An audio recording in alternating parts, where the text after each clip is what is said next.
So what I want to do though with you guys is focus on your questions. So it looks like we have a few here that are coming in, so that's good. Before I dive into them, I want to okay, I think I talked about Mary first of all. So thank you, Mary, for moderating our live stream today. If you guys have questions, like I said, leave those in the chat. And Mary, also known as Maximus Minibus, she'll be taking your questions that are on topic and putting them in front of us. So if you have questions about other things that aren't related to growing a business on YouTube and making money, then we'll save those for another time. But you can give those to her, just tag her in the chat and she'll get them in front of me. And then, and Mary's channel is all about adventure. And if you want to check her out on her minibus as she drives around the country, experiencing and having amazing experiences and telling great stories, there's a link to her channel in the description of this live stream. You can go check her out and her channel. And I also want to introduce you guys to a creator. His name's Kyle. He worked really hard for our Creator Spotlight for today. He worked really hard on growing his channel to about 150 new subscribers per month. He was having some success, but still felt like, you know what, this thing isn't growing as fast as I wanted to. I feel like something's holding me back. What is it? I don't know. And so he went through 30 days to a better YouTube channel. And I'm not going to share with you his numbers. I'll let him do that here in a second. But Lennon talked to him about like what were the things that made the biggest difference.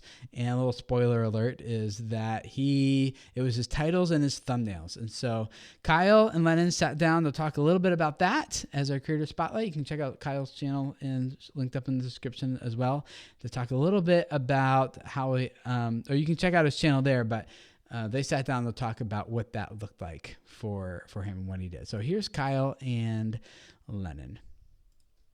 What's up, everybody? I'm here with Kyle Easter. Kyle is a legend as far as I'm concerned. This guy, if you're looking to get fit, Kyle, no kidding, is the guy that you should talk to.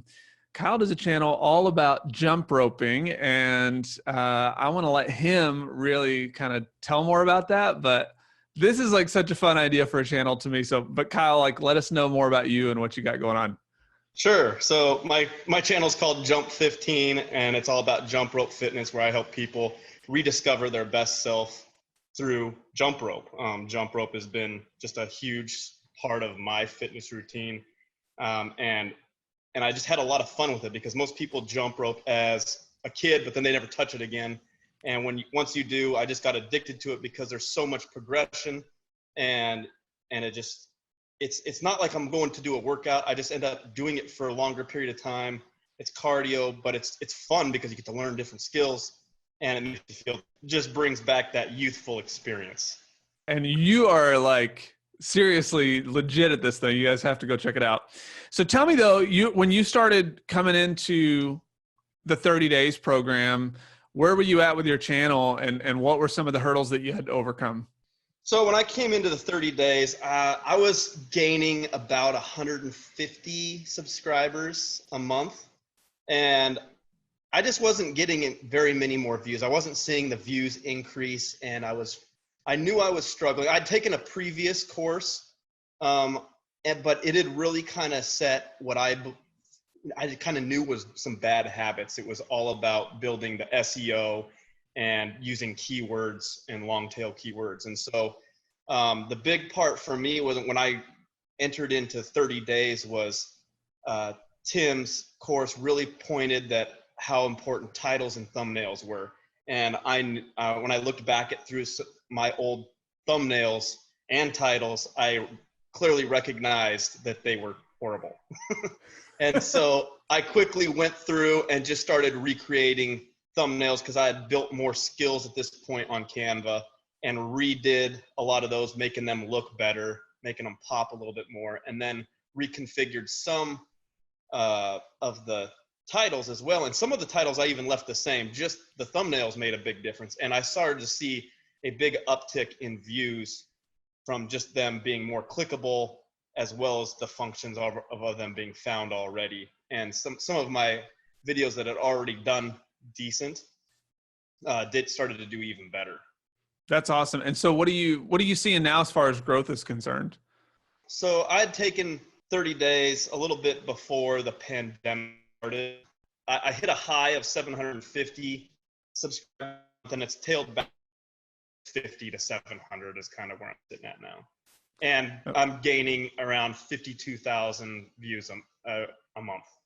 So you're getting about 52,000 more like views a month and around 700 new subscribers a month on average. Yeah. Dude, that's great. That's a big improvement. Yeah. Yeah.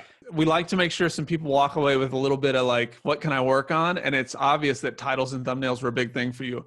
So tell me, what do you feel like is the biggest thing that you started to focus on in making better titles and thumbnails for your stuff?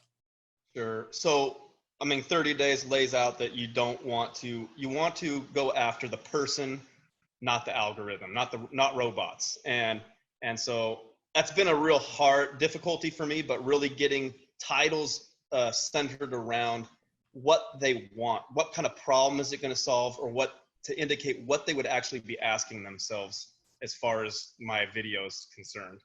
And then also tying the thumbnail to that. And then so I was putting way too many words on the thumbnail, so I really cut that back, and then just making things really pop with color and showcasing what they're going to get in the video. Yeah. So let's say that you had a title that was like, you know, jump rope techniques. How would you title that better? What do you feel like is a better title for that? Putting you on the spot here, Kyle. I know, you're killing me. 5 jump rope tips to help you learn fast. Something more along the lines of that. To show them, or 5 tips to help you learn in 5 minutes. Something that's going to make them see exactly that they're going to learn. These tips are going to make a huge difference for them. Yeah, it's about that end result. What's the thing that they're trying to get? Yeah, so might even be 5 jump rope tips to burn 500 calories or 5, like whatever it is that you think your audience wants. And this is applicable to anything, whether it's, I mean, it doesn't matter the niche. Just thinking about that end result for somebody makes a big, big difference. Cool. Well, thanks, Kyle. Man, this is awesome. I'm so pumped for you and the growth that you're having. And it was awesome. You know, it's just awesome having you in the community. It's been a lot of fun, and I can't recommend 30 days enough, as well as Video Labs. Both of the courses, definitely worth it, and you won't regret it. Awesome. Thanks so much, Kyle. I appreciate you a ton. Yeah. Thank you. If you guys want to check out Kyle's channel, there's a link in the show notes. I was just looking at it earlier today, and it really is a lot of fun, Joe. I was a wrestler growing up through Pee Wee League, and then middle school and high school and college, and then I coached the high school team for a few weeks or for a few years in college or after college. And so we did a lot of jump roping, trying to lose weight, trying to get warmed up before our match and things like that. And I was watching it. It brought back a lot of memories. I was like, I should get a jump rope. It's a quick, easy way to get in shape and get active and wake up a little bit when I need to. But I haven't actually yet. But I was thinking about it. So thank you, Kyle. If you guys want to check out his channel, link down below. And if you're thinking about, like, I would love to go through that same process that Kyle went through.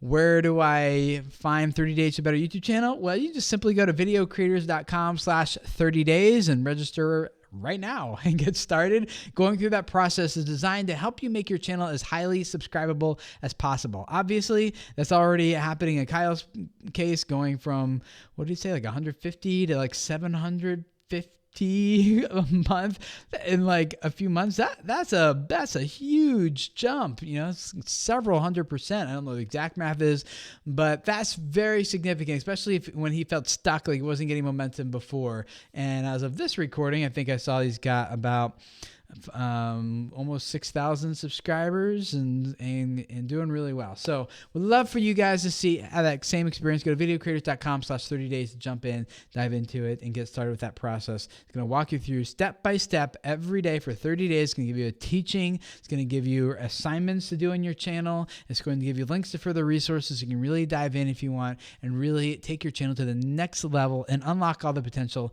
that it has. So videocreators.com/30 days. You can register today, and it'll be really super fun to see you in that community. Well, today, if you get there today.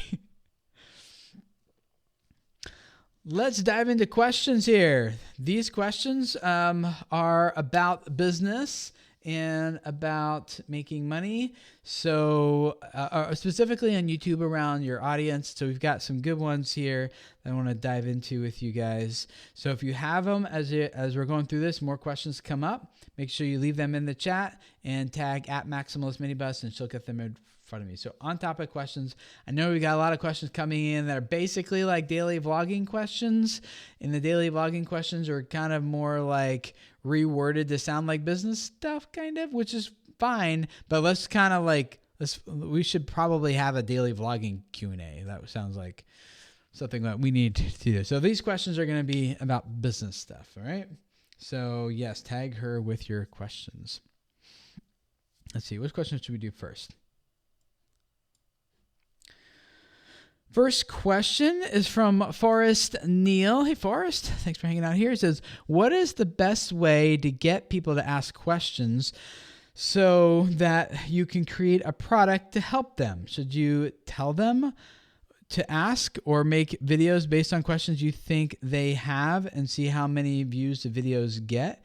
Yeah, so basically, Forrest, it sounds like we were asking is like, what's my strategy to kind of discover what my audience needs and help create a product for them that I could sell. Great question. And I'm glad you're asking that this way, because what most people do is they just dive into making a product for their audience and then they try to sell it and it falls flat. I don't know how many of you guys know my story, but before YouTube came along, I was a full-time blogger for a few years, and I had a pretty significant audience on that blog, on that website, so much so that a publisher came to me and they said, Tim, we feel like you've got a book in you. If you do, let us know. We want to publish it. I was like, oh, I hadn't really thought about writing a book before, but okay. So I wrote one, got a nice advance, wrote it, published it. It was about a 1-year process. So it wasn't like a quick little, like, let's come up with some idea. This was like something we put a lot of effort into.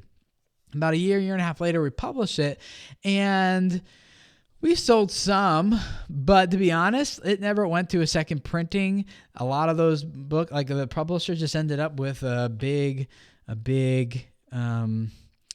pallet of books in their warehouse, basically.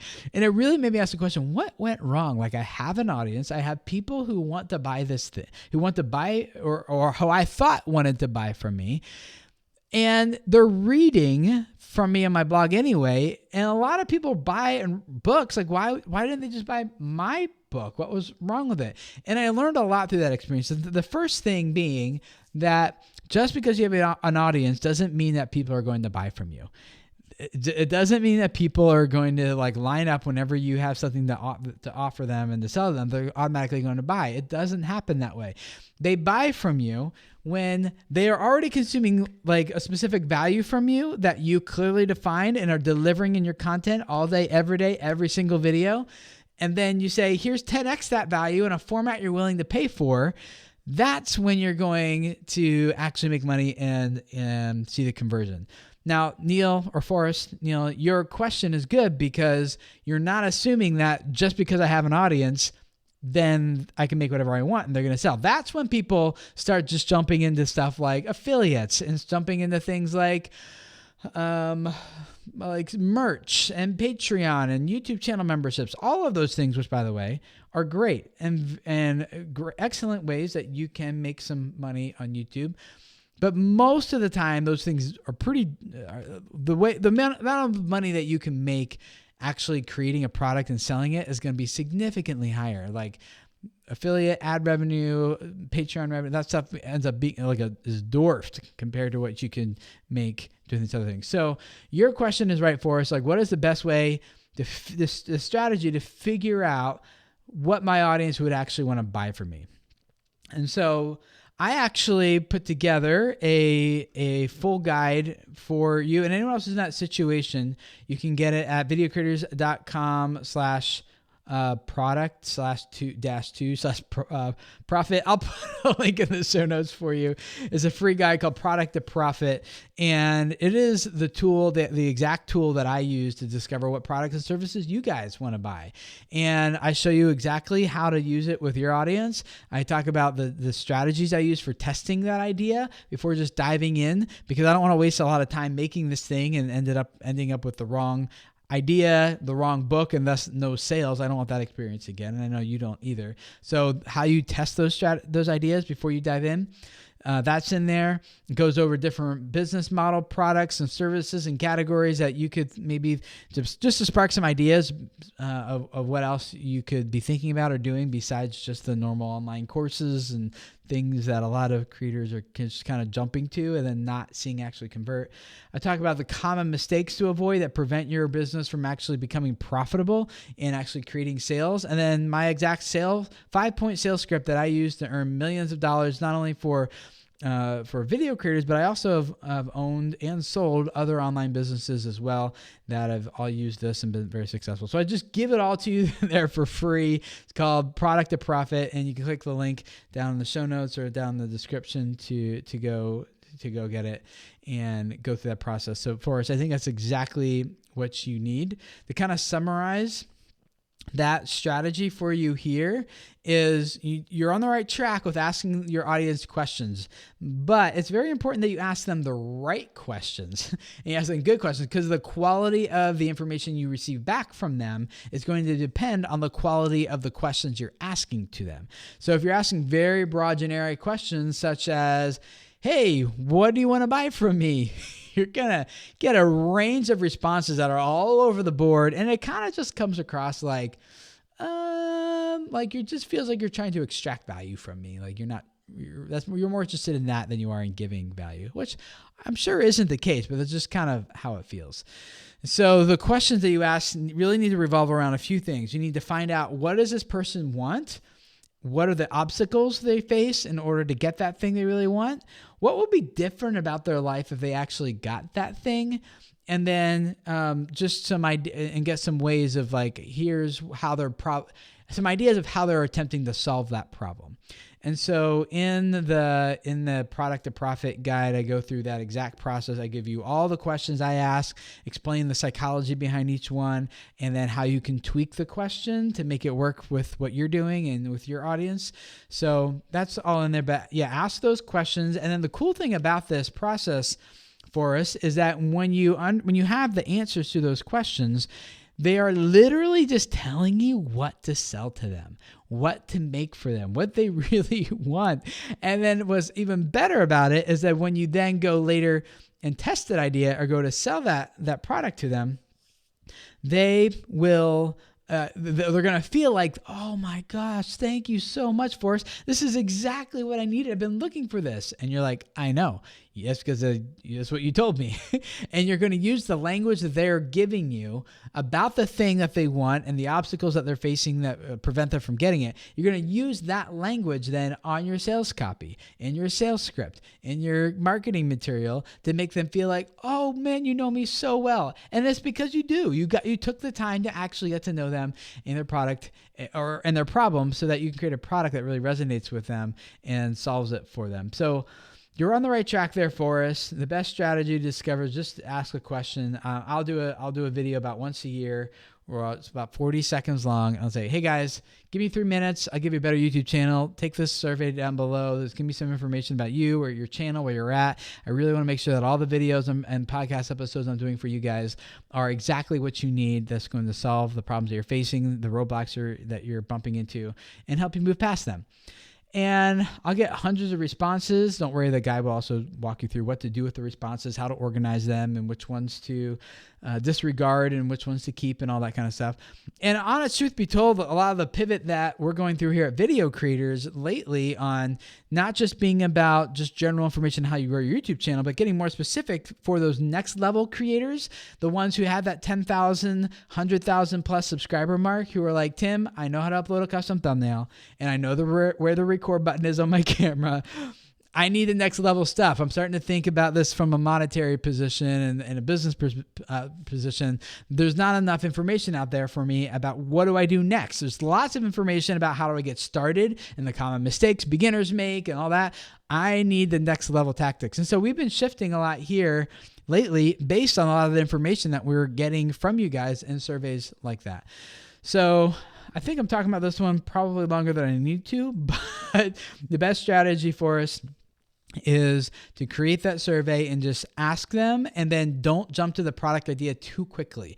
Don't just think or assume that I know what my audience needs and what they want. You want to hear from them, get that confirmation that you're on the right track, because maybe you are. Usually I'm not, just to be honest with you. Like and we do like hundreds of consultations a month. We are talking with you guys all the time, hearing your problems, your roadblocks and issues. And I feel like we should have a pretty good idea of what you guys need. But whenever we do that survey and we look at the results, I'm always surprised. It's always different than I expect it to be. So definitely go through that process, Neil. It's free. The guide doesn't cost you anything. There's no it's not selling you anything like that. It's just like a free guide, and you can it's just all right there just to help you out. So go click the link in the show notes, download that, and I think that'll help give you what you need for us and really set you down the right trajectory there. Let's see here again. Another good question here from Dapper Tiger. How do you plan to take a break with your social media business without feeling guilty or like it's going to hurt your page? I don't know if I can address the not feeling guilty part, but personally, I just do it. I mean, there's people are concerned that if I stop, people are going to forget about me. And that's true to some extent, but if taking a break, unless you're talking about going to take a 5-year break or something, but if you're talking like a week, 2 weeks, even like a month or two, you're probably totally fine. I would just communicate it and say, guys, I'm taking a break. I'm going to go on vacation. In the meantime, here's some things that you can work on or think about or consider or whatever. I've got some bonus content queued up for you while I'm gone. That'll automatically post. You can do that if you'd like. But I really, really think that you need to take care of yourself more than you need to take care of your business. Your business is here to serve you, right? Not the other way around. You are not here to serve your social media following at your own detriment or your family's own detriment. You're not here just to burn yourself out, burn the candle at both ends, and then disappear completely and be at an unhealthy spot. Like that doesn't serve your audience well. It doesn't serve you well. It doesn't serve your business well. It means you're eventually going to quit, and you're eventually will no longer going to be offering the value that you're offering to all these people. So for their sake and for your sake, you need to take the break. And if you're concerned about things dissipating, guys, I took how long was it? A 3-4 month break.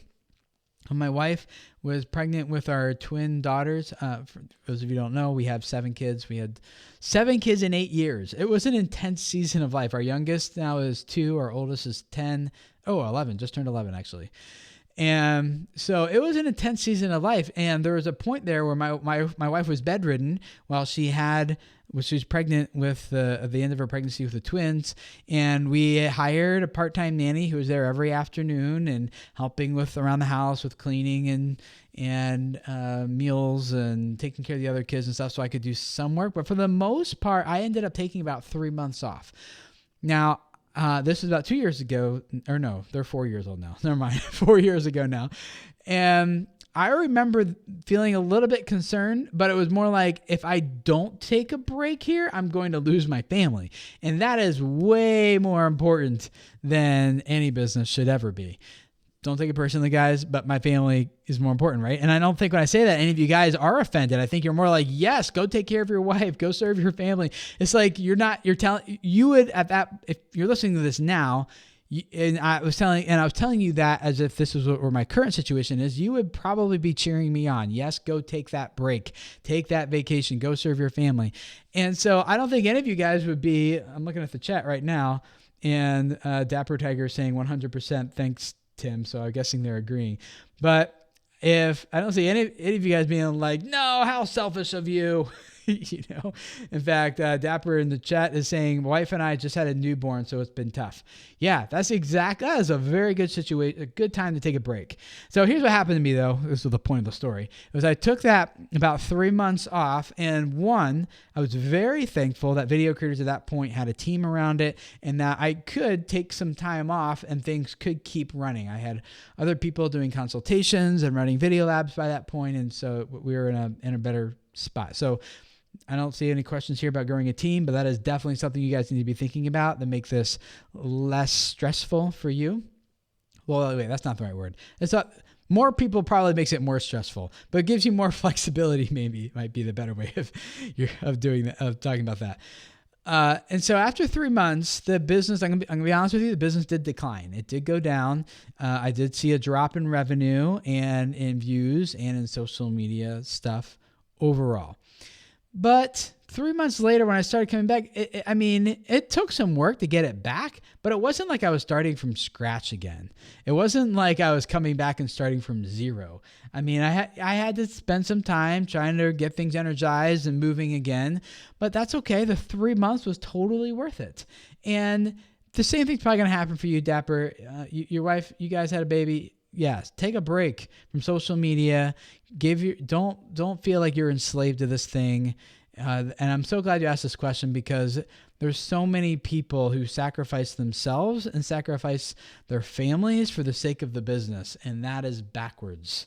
That is absolutely backwards. So likewise, a lot of creators and small business owners will grow their business around their social media following, but then they keep taking the profit, if it is profitable, and investing the profit right back into the business, instead of what if you use some of that money to relax with your family a little bit more, or hired someone else to give you more time, or the goal of your business, guys, and this is a personal belief of mine. I know most people don't believe this, but the goal of the business is to serve your family really well and to serve other people's families really well. Other people's being people on your team that you hire, you got to serve their families well, and your clients and the creator, or in my case, the creators like you guys that I'm serving. The whole goal of the business is always to serve people well, but that includes me, includes my family, and it includes you guys. All that has to happen. But if push comes to shove and I can't serve everyone really well, I'm going to put the business on hold to serve my family. Even if it means the business doesn't grow as much, doesn't grow as fast, doesn't go as far. It's really easy to fall into this trap that the more money I make and the bigger my business grows, the more happy and the more successful I'll be. That is a lie. It's a trap, and there's no hole. There's no bottom at the end of that hole. You will keep falling, and there will never be enough. And so what I would encourage you guys to do, I got this advice from someone else actually, and it was really helpful for me, is right now, maybe do it right now while you're listening, whether to the recording of this later or you're in the live stream, take out a piece of paper and a pencil, and you're going to write down, if I was making this amount of money per year, I would be satisfied. And write that number down. Put it in an envelope, seal it, put it in a drawer where you're not going to forget about it. Maybe title it like my satisfactory income or whatever it's going to remind you that you know if it's in that envelope. And then just keep it somewhere. And then I did that a few years ago, because then when you get to the point where you're making twice that much, you're still going to feel like it's not enough. Somehow you're still going to be pursuing more. You're still going to be looking for more. There's still going to be all these other opportunities you could tap into to go even further. And for what? I'm not saying it's not as bad to stop helping people, or I'm not saying that, but there does have to be a balance. You're like, I am okay. My family is okay. The people on my team are okay. And yes, I could do this, that, and the other thing to blow all my competitors out of the water and become this big. Okay, sure. But you're going to have to make a lot of sacrifices to do that. And that's not to say the sacrifices might not be worth it. But I'm just encouraging you guys to keep that in perspective.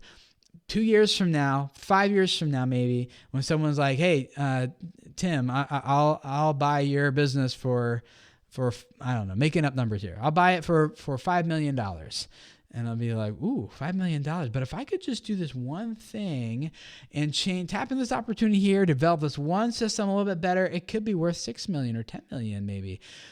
And then I pull out that envelope and I said maybe 5 years ago or something, I wrote down the envelope, I would be satisfied if I could make $80,000 a year, for example, let's just say.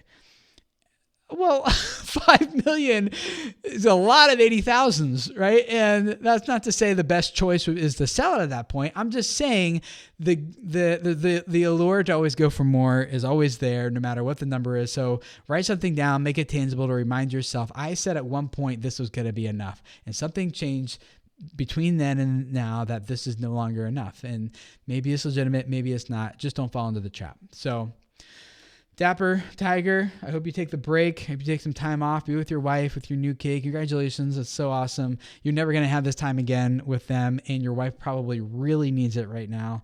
So put her first. Take the time off, even if it's scary, even if I know you can't turn off the brain from it, but still just, be there with your family. And if it hurts your business, hurts your page, it's not going to hurt nearly as much as your wife is going to hurt if you don't. Okay. And then you later. So definitely take that break. Okay. Sorry for going so long on that one, but hopefully you guys you're getting some like stuff stirred up inside of me. I'm getting like, yeah, these core beliefs are just like getting me all riled up. So, okay. Lily Tree. Good to see you, Lily Tree. I know you're a dedicated person here.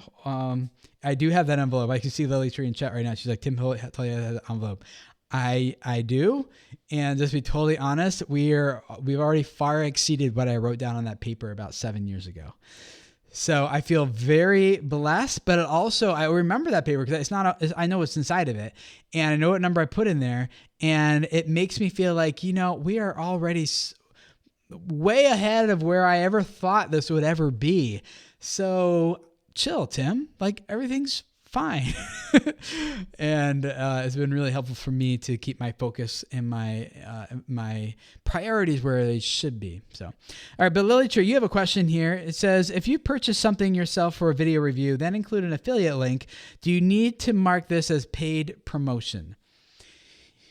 Yes. In my opinion, yes, you do. And the reason I say yes is because anytime that there is a personal incentive, like you are going to be, you're incentivized in some way to promote or talk about a product or service, you need to fully disclose that. And so if it's like they're giving you the product for free in exchange for you to review it, you still need to disclose that and tell them, hey, they were cool enough to send this to me for free so I can tell you guys about it. Here we go, right? Like that needs to be upfront according to FTC regulations. I saw someone else here. Where was it?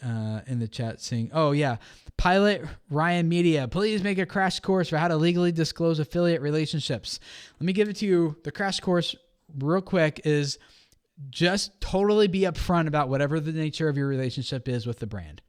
That's really what it comes down to. If they gave it to you for free, in order for you to review it, say that. If they're paying you to do it, say that. If you're like, they paid me to do it, but I'm still giving my honest review, I have that freedom, say that. If you bought it with your own money and as an affiliate down below, say that. Just be fully transparent. That's really what it comes down to.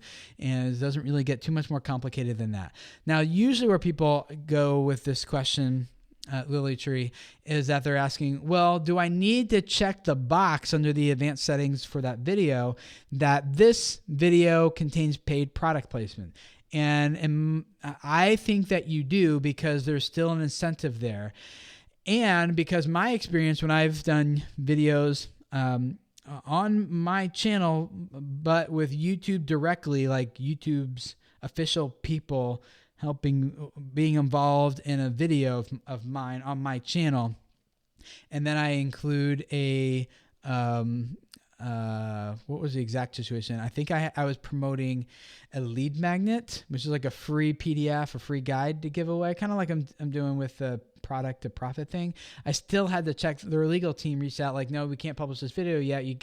That's what it was. They were linking from the official YouTube channel to a video on my channel. It was a collaboration I did with them. And their legal team said, we can't publish that video until this video that we're linking to is updated to have that box checked to be in accordance with our guidelines. I was like, oh, okay. And I think I just had that lead magnet on the end screen or something like that. And so I still had to check that box then. Now I don't check the box for lead magnets on every video now, but it did open up my eye just a little bit to see like anything that's you are potentially whether compensated for in some way or will be compensated, just give full disclosure. But to boil it all down, just be totally honest up front and you'll be fine. So hopefully that answers that question for you and Ryan Pilot Media. Let's see here. Maximalist Minibus. Yeah, I get to answer a question from our moderator. Thank you, Mary. Thanks for throwing your own question in here. It's fun. As my business grows... Oh, no. That's not... Never mind. That's... Someone tagged her. It was Welcome to Chickenlandia. Sorry. Dahlia, here's your question. Okay. As my business grows, I'm seeing I need to better track my income. What accounting program do you use? I was going to get QuickBooks, but told it has some drawbacks.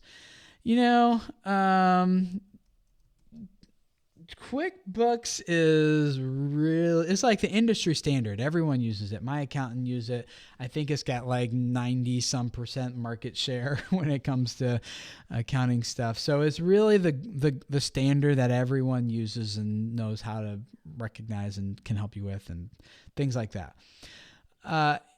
That said, it depends on what your goals are to better keep track of your income. There's a couple other ways you could do it. If you just need a really simple version, you can just create this is how I currently do it. I do have an accountant that uses QuickBooks and manages a lot of the stuff for me. So I highly recommend that. If the money side is something that quickly just feels overwhelming to you, like for me, like I don't understand all the taxes and all the implications for all the bookkeeping and all that stuff. I'm like, that was the very first thing I outsourced, honestly. Then get an accountant. I use MidAtlanticCPAs.com is the website. You can reach out to Ryan at MidAtlanticCPAs.com and he's one of the partners there, and they work with a lot of YouTube creators, including myself. I've been using them for about 5 or 6 years now. But they work with a lot of top tier talent and are very affordable and do a really good job across all states. So I would recommend them if you want to get a quote on someone else to manage it, that kind of stuff for you. But another simple way, which I do this as well myself, I have them manage all of it. But in order for me to have quick glances where I'm at, I have I follow a process called Profit First. If you look up Profit First by Mike Michalowicz, you'll probably find some summary videos online. In fact, Dan from Adulting with Money did a video that kind of summarizes this as well if you want to check it out. But Dan Hines. But basically, I have a couple of bank accounts. I have one bank account for income. So anything that's coming into the business goes into that account. I have another account for operating expenses, which is whenever money goes out, it's in a different bank account. I have another bank account for where I transfer money from the income account into taxes. So I have the money I need for taxes. And then I have another account for profit, which is where profit goes. Then I have another one for owner's pay, which is what I get paid out of. And then actually there's a sixth one, which is cash reserves for times when it's an emergency fund for the business if things start to decline. I can still make payroll for a few months while we kind of try to pivot or figure things out or get us through a slump, like if a COVID thing were to hit. And it's 3 months of operating expenses, just like Dave Ramsey recommends for your personal life. We were kind of doing with our business, 3 to 6 months of operating expenses there just in the bank if we need it. And that's also what we use if we need to experiment, do a big test, or I need to have this big problem that came up. I need to hire a consultant or just those type of emergencies type of things. Okay. So what happens is all the money comes in, you start off all the money comes into your income account. And then at the end of the month, you transfer whatever you need for operating expenses based on your budget into your checking, which would be your operating expenses account. And so what it does, when you have it separate accounts, then you can see exactly everything that's going out and everything that's coming in. And if more is coming out than is coming in, then you know there's a problem, right? So you need to have less going out or more coming in or whatever. And then you also don't get stuck like, oh, shoot, I owed my taxes and I didn't set anything aside for taxes. I didn't have enough in the other months to really make ends meet. So I was taking from taxes, and you just get stuck. It becomes a bad situation. So every month, Mike McCallum from Profit First recommends you do it twice a month. I cheat a little bit, and I only do it once a month. I sit down and I just do all the transfers at the end of the month, get everyone paid on my team, do payroll, and that, because then I know I can look at the income account and be like, here's how much money came in this month. And then I can divvy it up percentage-wise to where it needs to go. And Mike McCallowitz offers different percentages that he recommends based on what your income, how much is coming in, and things like that. And then if there's not enough in the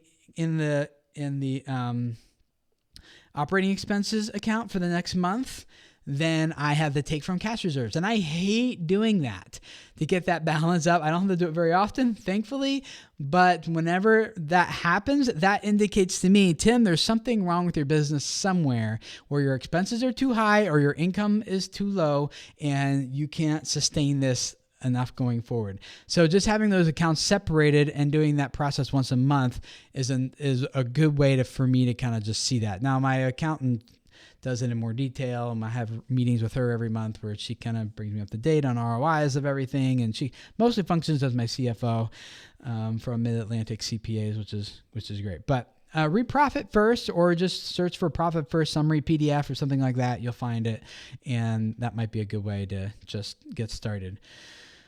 Hopefully that helps, Dahlia. That was a good question, though. We don't usually get a lot of good questions like that. Joseph, well, let me take it back. About questions like that on that topic is what I meant. The rest of you guys have awesome questions. Joseph Silva. Sylvia? Sorry. Silva. There we go. Silva. Okay, sorry. Before I go to my question, when is a good time to hire someone to be an editor? Yeah, great question, Joseph. When do you hire someone to be an editor? It depends on a few factors. One would be like, do you like editing? And do you want to give up the editing? If the answer is yes, then okay, then we can keep having this conversation. If the answer is no, like some people, creators, that's their favorite part. And for them to feel like they have to give that up is like tears them apart inside. So don't give it up if you love it. But if you feel like you are consistently bumping into walls and you need an editor to help you move forward, then there's two ways you can do it. The way I did it is I wasn't making enough money to hire an editor, to be honest. I first hired, his name was Lev, and I didn't have enough money to do it.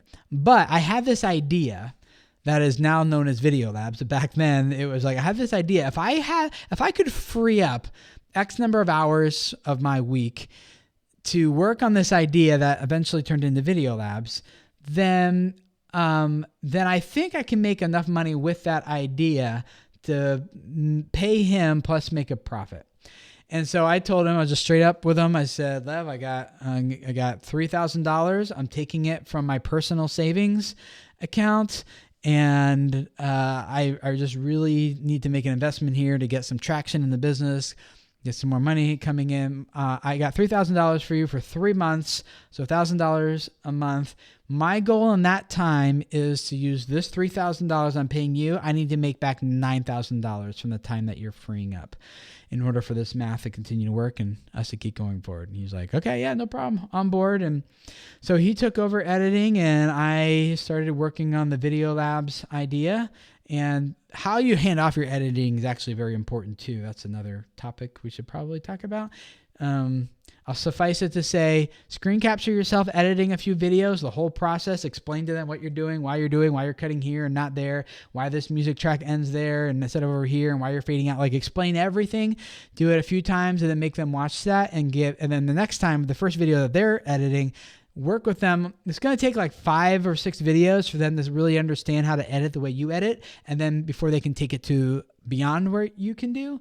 So it just don't give up after the first video or two. It takes a little bit of time for you guys to figure out how to communicate and work together and then understand things. So that's the short version. But yeah, so I told him 9K from the 3K and giving you and then I started putting together this thing called Video Labs, which I started testing, and I outlined that process that I used to test it all and verify that it was the right product and the right format and everything in that Product to Profit guide that I was telling you guys about earlier, so that you can download, link below. But what happened was, instead of making $9,000 over the course of 3 months, instead that investment, I made $15,000 the first month with it. And that's when I learned, oh my gosh, it is way more important for me to work on my business than in my business.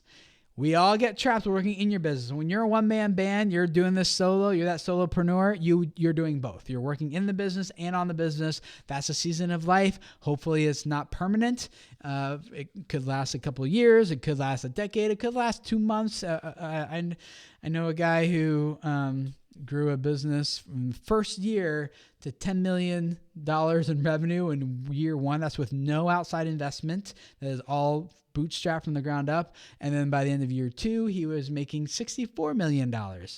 And it grew. Now it's an over $100 million business, and with relatively short amount of time. That is the exception. I know we hear those stories and we're like, oh, okay, what did he do? Like, that's not the rule. Most of us are going to grow this slowly from the ground up. So there is a season when you have to do both.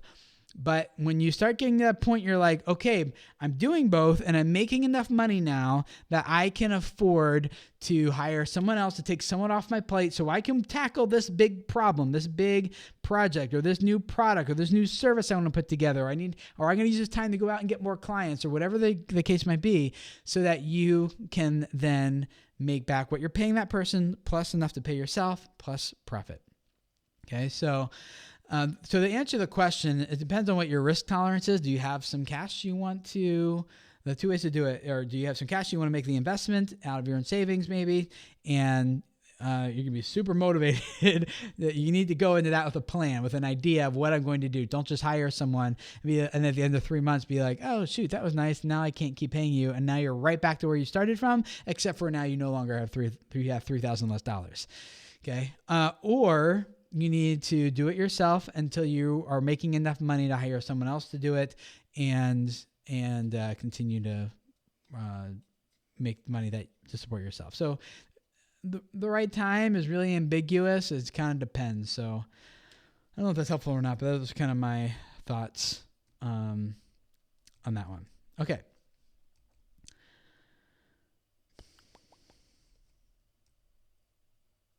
Reading some questions here.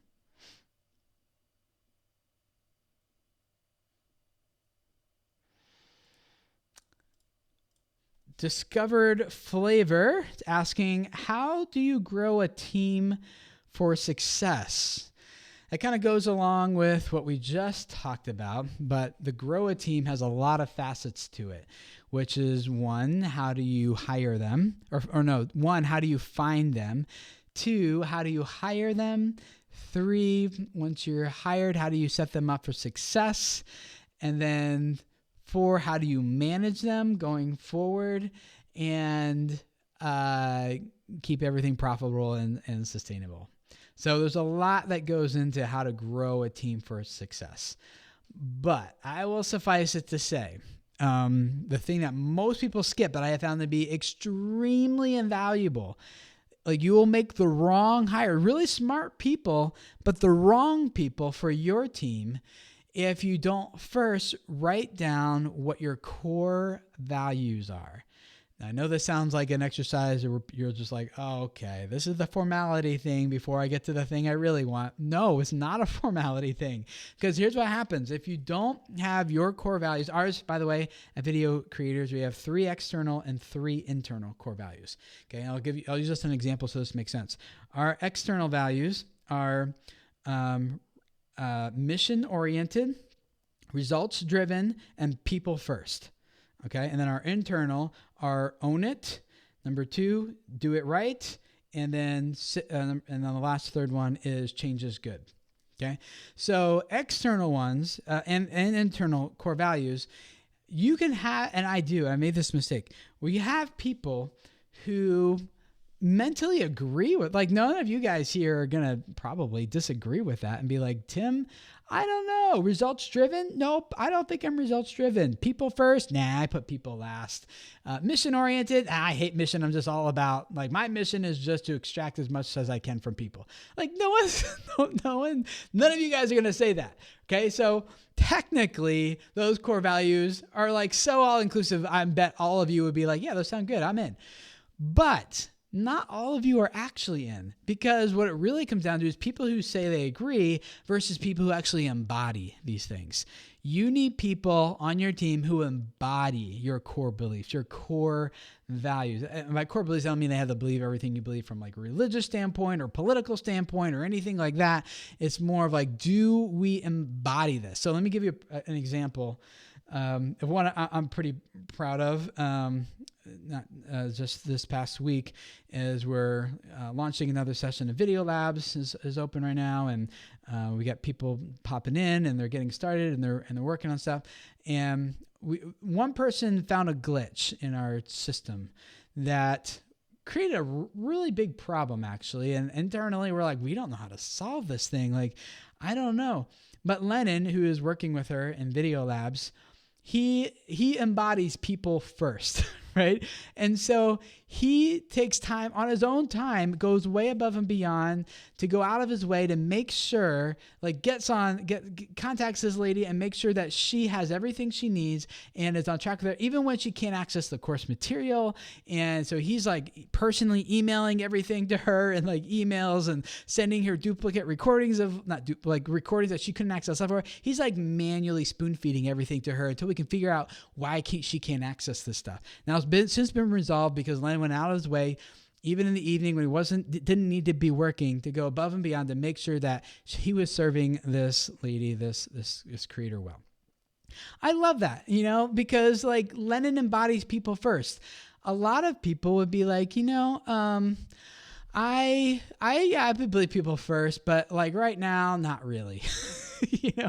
And that's not to say there might not have been appropriate reasons for Lennon to not have done that, but he did. And I'm proud of him for that because he's embodying people first. So you need people who embody, but you don't know what people need to embody until you actually define what those core values are. I need to make this quicker. So, discovered flavor.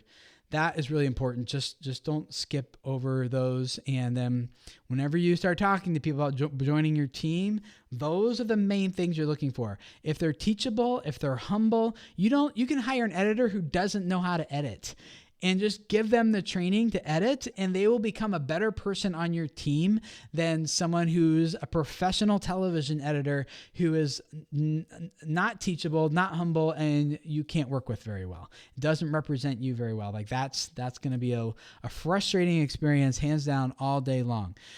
So people who embody those values. Then from there, once you find out who those are, is this the right person for my team? Then we're like, how do they best fit on this team? Well, I'm looking actually right now for someone to help us out because our schedule is just totally booked. We are with consultations and video labs and stuff. We have very limited capacity, which is good for us, but it also makes me feel like I'm not serving people as well as I want to serve them, because people email us. They're like, Tim, I'm trying to book a consultation with you, but I think there's a bug on your calendar on your website. It says that there's not anything available until November. I'm like, well, not me, Stephanie. She writes back. She's like, it's not a bug. There actually isn't any availability until November. So yeah, it's a problem we're trying to figure out how to solve right now. But when you grow your team, embody people who embody that, and then I put like those characters above qualifications for the role that they're going to play, because team culture is very important, and you want to enjoy the people you work with, and you want them to enjoy working with each other. Their longevity will be much better. They will serve you and your audience much better that way. So all those things will be like the foundational things, I think, to grow a team, more so than like, what are the technical questions you should ask? And I will say then, once you feel like you have someone, always do a trial with them, hire them as a contractor if you can legally. And for the role that you need them to do, and go into a 3-month trial with them up front. Say, hey, let's do this for 3 months. I'm going to commit to you for 3 months. I'm not going to give up on you as long as you don't give up on me, because I don't want you to get stuck in a situation where, oh, you thought the job was going to be this, but it ended up being that, or it turns out you really don't like doing this thing or something. And I'm not going to give up on you just because the first couple of weeks are have a lot of friction in them or something. And so 3 months, both of you commit to it, put a date on the calendar. We're going to have another meeting and reevaluate. Okay, I can, like, this is a 3 months. I'm going to let you go, or you're going to keep going. And that 3-month trial period has been very instrumental in forcing us to have frank conversations that we need to have. And for people who were good people, but just not the right fit for our team, to have a point where they knew, it wasn't like I'm firing them. They knew that this date was coming. And also, like, sometimes they want to back out and be like, Tim, I thought it was going to be more about this, but it actually ended up being more like that. I'm like, that's not what I want to do. Perfect. I'm glad we're having that conversation now. There's an easy out for both of us. So do that 3-month trial. And then after the 3-month trial, then bring them on to be an official part of your team and move forward with it that way. So that's how it would start. In terms of where you find them, you can find them from your personal network, post on LinkedIn, post on your socials, send it out to your email list. You could ask friends for recommendations. You could go to resume places like Indeed or Craigslist, or you can, depending on what you need, you could reach out to different career placement departments at different universities, maybe local colleges and things for their people who are graduating looking for jobs as well.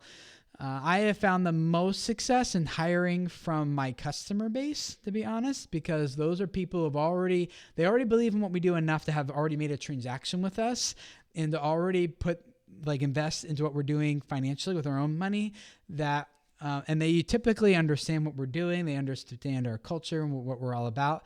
And so I've had the best experience. Not everyone has come from that. Sometimes people come from Upwork. Sometimes people come from personal referrals.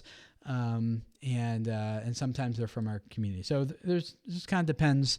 I just kind of cast a wide net to have a little application. And the goal of the application is to kind of figure out who embodies these things and those core values. And you get that often by talking to the referrals and by doing that little trial period. And then just getting to know them personally too, outside of work stuff, really helps. So those are good. Keith Bree says, loving this. Good. I feel like I'm just kind of rambling. Toys for You asks, is there a way to have your channel audited by Tim's team? Absolutely. You can go to videocreators.com/consulting, and you can sign up look at their calendar as well as my own, and book yourself for a session right there at videocreators.com/consulting. There you go, Mary. There, she did it. She said it will be super specific. Yeah, Mary's done a few of those with us, so we definitely, those aren't generic information sessions. We take time, we study your channel ahead of time, we look at the questions you're asking, and we come prepared to go through a whole bunch of notes to just blow your mind, hopefully by the end of that, where you're like, oh my gosh, I can't believe we got all of this in 1 hour. That's our goal. People first, low expectations and over deliver. Okay. Mr. M, senior community. Tim's head has so much information packed in it. Such a good person. Oh, thanks. And source of that great information who need it. There you go. Who need it. Yeah. Glad to help. This is all stuff I've learned through experience, not just here at Video Creators, but when I was full-time on blogging, and I used to own a website company that created and hosted websites for churches, and so I did that for a few years. That's a business that I sold, and so I've learned a lot of this, unfortunately, the hard way, and also through a lot of business consulting. I do feel like you guys, we're talking about hiring us maybe to consult with your channel. We practice that. I hire business consultants to come in and help me solve problems and see things that I can't see, and blind spots that I have that I never would have thought of before. And so a lot of this I've learned through those experiences, as well as through books like audible.com, not sponsored by them, but I try to crank through at least one business book every month. And I just finished up one. If you're thinking about getting to the hiring thing, I just finished one last week last month, called Radical Candor. I think her name is Kim Scott, maybe. I forget her name, but Radical Candor, all about how do you have those tough conversations that you need to have with people on your team. But it went way more into like how do you hire people and manage people and company culture. So you may or may not be there yet, but books are a really helpful thing as well. And so many other questions here, guys. I wish we could dive into in terms of building businesses here, around family vlogs, around coaching, and around different demographics and things. You guys have a lot of really good questions here, affiliates and stuff. Let's dive into those another time. It'll be fun with Lennon and Delana are here to hear their input as well, and really help you guys take your business and your audience to the next level. So there's no quote of the day because, frankly, I forgot. I didn't put one together. But thank you guys all for hanging out, for being a part of this community. And I'm really excited to see how each of you guys grow your businesses and move forward. And really looking forward to serving you guys the best way that we can through our business. So thanks for hanging out. And we will see you guys again next week for another Video Creators Podcast episode. See you guys then.